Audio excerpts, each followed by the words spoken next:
status keimanan Abu Talib bin Abdul Muthalib. Kisah wafatnya Abu Talib di bulan Rajab dan status keimanannya. Bulan Rajab mengingatkan kita duka lara yang sedang dirasakan oleh Nabi Muhammad SAW saat itu. Di tengah kekejaman kaum Quraisy yang semakin merajalela, orang tercinta Nabi justru meninggal dunia. Salah satunya Abu Talib, seorang paman yang selalu membelanya penuh pengorbanan. Pembelaan Abu Talib terhadap Nabi sejak Abdul Muthalib, kakek Nabi, wafat. Usia Nabi Muhammad masih kanak-kanak, yaitu baru 8 tahun, 2 bulan, 10 hari. Pengasuhan Nabi kemudian diserahkan kepada Abu Talib, sang paman. Seperti kakeknya dulu, kasih sayang Abu Talib kepada Nabi juga begitu besar. Bahkan, ia mendahulukan kepentingan Nabi dibanding anak-anaknya sendiri. Kesetiaan dan kasih sayang Abu Talib kepada keponakannya ini berlangsung cukup lama, yaitu selama lebih dari 40 tahun hingga ia wafat. Bahkan, ia rela jika harus menyatakan musuh kepada kerabat-kerabat yang berani menyakiti dan menentang Rasulullah. Karena suatu hari kaum Quraisy meneror Abu Talib dan mengancam akan menghabisi nyawanya jika tidak mau menghentikan aktivitas dakwah Nabi Muhammad. Ia sempat khawatir dengan ancaman itu sehingga meminta Rasulullah untuk menyudahi kegiatan dakwah. Dan dibujuk, ternyata Nabi tetap kuat untuk melanjutkan misi risalahnya. Mendengar itu, Abu Talib kembali tegar membelanya. Syekh Rahman al-Mubarakfuri, Rafiqul Maktum, Beirut, Darul Ihyad, Turat, halaman 85. Rupanya, ancaman kaum Quraisy untuk menghabisi Abu Talib itu sebatas gertakan. Buktinya, begitu mereka tahu bahwa Rasulullah tetap melakukan kegiatan dakwah, mereka tidak merealisasikan ancaman tersebut. Mereka kemudian memikirkan cara lain hingga akhirnya mendatangi Abu Talib untuk kedua kalinya. Kedatangan mereka kali ini dengan membawa Ammarah bin Walid bin Mughirah, seorang pemuda Quraisy yang paling tampan. Mereka akan membujuk Abu Talib untuk menukar Ammarah dengan Nabi Muhammad untuk dibunuh. Abu Talib menolak tegas tawaran itu.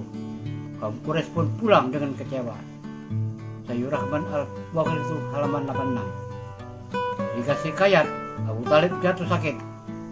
Kian hari semakin parah yang hingga tinggal menunggu saat-saat kematiannya. Akhirnya ia pun berpamit untuk selamanya pada bulan Rajab tahun ke-10 dari kenabian. Pendapat lain mengatakan bahwa ia wafat pada bulan Ramadan selang 3 bulan setelah wafatnya Siti Khadijah. Saat detik-detik kematiannya, Rasulullah berada di sampingnya dan berkata, "Wahai paman, ucapkanlah la ilaha illallah, satu kalimat yang dapat engkau jadikan hujah di sisi Allah." Sementara Abu Jahal dan Abdullah bin Abu Umayyah al-Makhzumi dan juga berada di situ menyela, "Wahai Abu Talib, apakah engkau tidak menyukai agama Abu Talib?" Keduanya terus mengulangi ucapan itu hingga kalimat yang keluar dari Abu Talib adalah tetap berada pada agama Abdul Muthalib.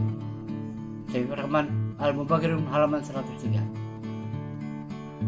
Jika Abu Talib mengucapkan syahadat di depan Abu Jahal dan Abdullah bin Abu Umayyah al-Makhzumi, Abu Talib khawatir akan keselamatan Nabi Muhammad saat itu.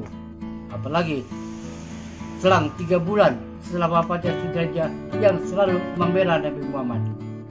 Apalagi saat itu tengah kekejaman kaum Quraisy yang semakin merajalela.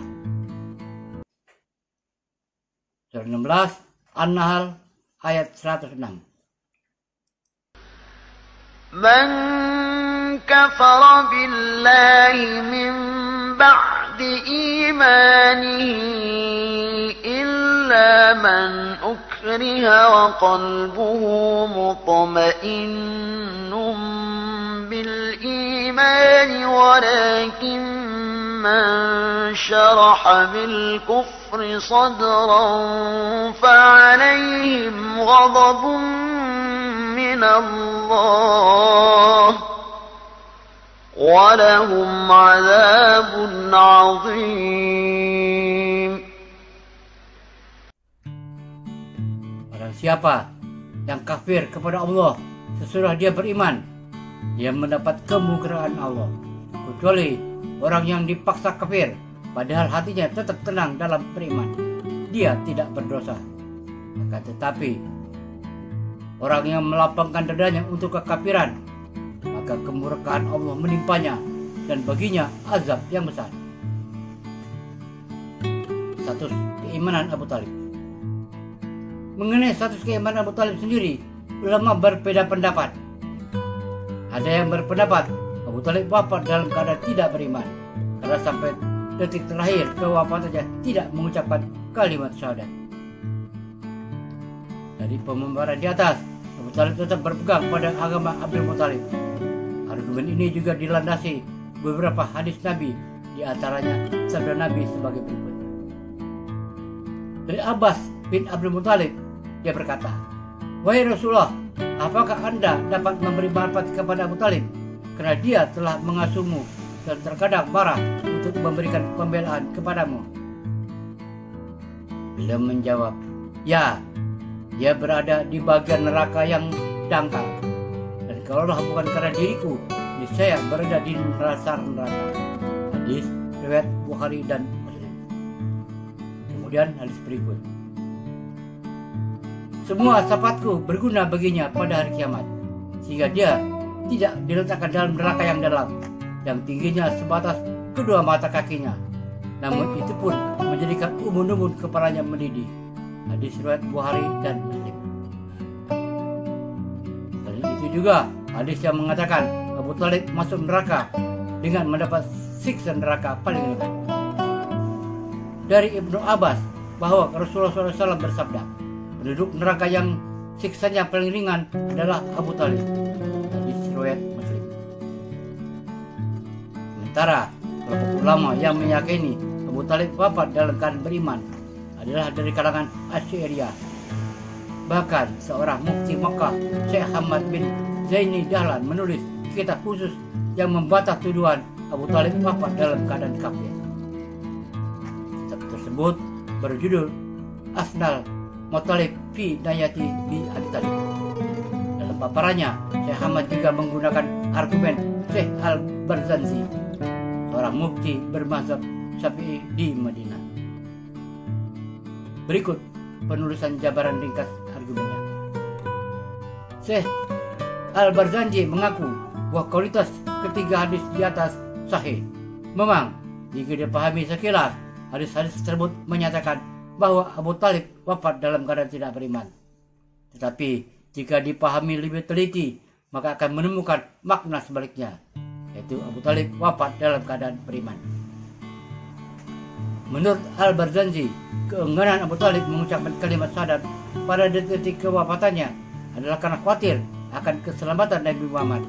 Mengingat pada saat itu, Abu Jahal dan Abdullah bin Abu Umayyah Al-Makhzumi, dua tokoh kafir Quraisy yang cukup berpengaruh.